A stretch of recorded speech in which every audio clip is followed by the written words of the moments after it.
So, who is Dr. Tedros? Well, with me to answer that question and to reflect on the significance of his appointment is the healthcare campaigner and international analyst, Dorcas Gwata. Thank you very much indeed for coming in. So, what are his credentials?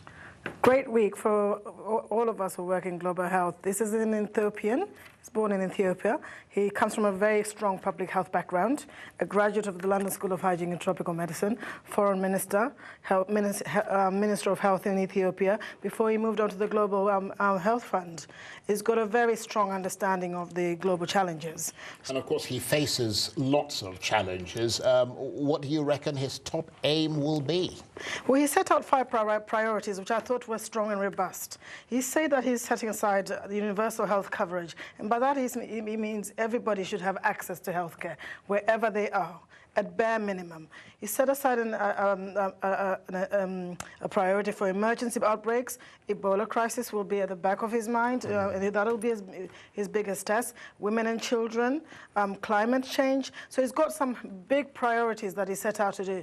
But his biggest test is going to be delivery. Absolutely. He's coming in the backdrop of an Ebola crisis. The UN were criticized, the WHO were criticized publicly for acting too slow.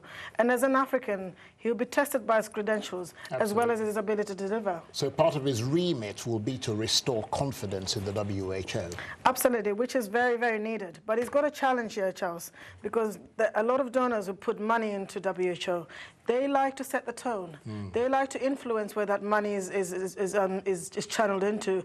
Africa, as you know, you and I will know, is not short of challenges.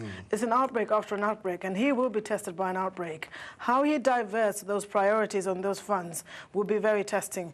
But he's got the tone, he's got the credentials, and he's got the clout to do that, and we're hoping he can set that tone. Nevertheless, in the face of all those challenges you mentioned, this is big for the continent, isn't it? Oh, it's huge. Why is it huge? Because the continent carries the heaviest burden of disease around the globe.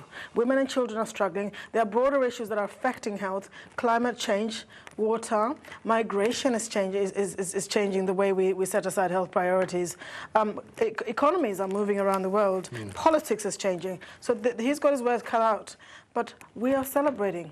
We are absolutely celebrating because Africa has a voice today on the Global Health Fund.